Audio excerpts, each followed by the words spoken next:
যারা এই দেশবাসী সমস্ত ছাত্র জনতা সবার কাছে আহ্বান থাকবে, আপনারা এই দেশে যে সমৃদ্ধির মেলবন্ধন সেটা যেন নষ্ট না হয়। কারণ এই বৈষম্যহীন সমাজ এবং রাষ্ট্র ব্যবস্থা এই প্রতিষ্ঠা হয়েছিল 1450 বছর আগে, যখন আমাদের প্রিয় নবী হযরত নূর আহমদ মোহাম্মদ মুস্তাফা সাল্লাল্লাহু তাআলা আগমন হয়েছিল। এই রবিউল আউয়াল মাসে পৃথিবীতে বৈষম্যহীন সমাজ এবং রাষ্ট্র ব্যবস্থা প্রতিষ্ঠিত হয়েছিল। এটাকে কোন মুসলমান নস্যাৎ করতে পারে না। সুতরাং সব ধর্মের মানুষের অধিকার নিশ্চিত করতে হবে, এটাই ইসলামের মূল বাণী। সমস্ত মানুষের মধ্যে ভ্রাতৃত্ববোধ এবং সম্প্রীতি বজায় রাখতে হবে, এটাই ইসলামের মূল বাণী। আজকে এই মূল বাণী থেকে যারা সরে যেতে যাচ্ছে, তারা প্রকৃতপক্ষে ইসলামের অনুসারী হতে পারে না। আমরা ব্যক্তিগতভাবে ঘোষণা করতে চাই যে এই সমস্ত উগ্রবাদীদেরকে বাংলাদেশের জায়গা দেওয়া হবে না।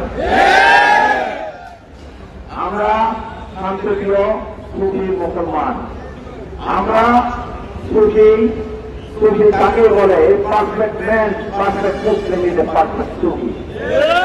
একজন মুসলমানের ভিতরে যদি উচ্চতা থাকে, সে মুসলমান থেকে খারিজ হয়ে যায়, সে ইসলাম থেকে খারিজ হয়ে যায়। এই জন্য আপনাকে যদি পারফেক্ট হতে হয়, আপনি তখনই মুসলমান হবেন আপনার হাত থেকে যখন একজন মুসলমান নিরাপদ থাকবে, আপনার জবান থেকে যখন একজন মুসলমান নিরাপদ থাকবে, তখনই আপনাকে মুসলমান বলা যাবে। আব্দুর রহিম, আব্দুল করিম নাম না দিলে মুসলমান হওয়া যায় না। আজকে এই সমস্ত কিছুর নাম তো অবশ্য মুসলমানদের কারণে ইসলামের বদনাম হচ্ছে সারা পৃথিবী। যারা এদেশে এই দরিদ্র সৃষ্টি করে দাঙ্গা হাঙ্গামা সৃষ্টি করতে চায়, তারা এই দেশের মধ্যে বিদেশি প্রভুদের জানতে চায়, এটা আমাদের বাংলাদেশের জনগণ কখনো বরদাস্ত করবে না। যারা সুফি অনুসারী আমরা বরদাস্ত করব না। আপনারা এই সুফি যারা মানুষ, আমরা আল্লাহর পাগল, আমরা নবীর পাগল, এই পাগলদেরকে খেলাবেন না। পাগল ক্ষেত্রে কিন্তু খবর আছে, আল্লাহ পাগল নবীর পাগলের ক্ষেত্রে কিন্তু খবর আছে। সুতরাং নিজেরা সাবধান হয়ে যান। আপনারা মানুষের ঘর বাড়ি ভাঙচুর করবেন না, আল্লাহর ওলিদের মাজার মসজিদ মাদ্রাসা ভাঙচুর করবেন না, অন্য ধর্মের উপাসনায় আপনারা ভাঙচুর করবেন না।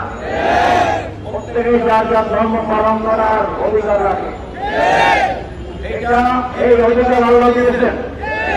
এটা পৃথিবীতে আল্লাহ প্রত্যেক মানুষের অধিকার দিয়ে পাঠিয়েছেন। খলিফা প্রত্যেক মানুষকে আল্লাহ প্রতিনিধি করে পাঠিয়েছেন।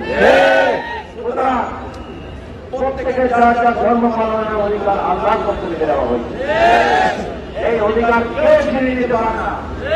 যারা নিজেদের আল্লাহর গোলাম দাবি করছে, তারা কখনো আল্লাহর হুকুমের অবস্থিত হতে পারে না। যারা নবীর উম্মত দাবি করে, তারা কখনো এই সমস্ত কাজ করতে পারে না। এগুলা জানার অনুসারী। আমার নবী বৈষম্যহীন রাষ্ট্র সমাজ ব্যবস্থা প্রতিষ্ঠিত করেছিলেন। উনি সাদা কালো ভেদাভেদ দূর করেছিলেন, উনি ধনী গরিবের বৈষম্য দূর করেছিলেন, উনি আরবের উপর অনারবের কর্তৃত্ব, অনারবের প্রতি আরবের কর্তৃত্ব উনি বন্ধ করে দিয়েছিলেন।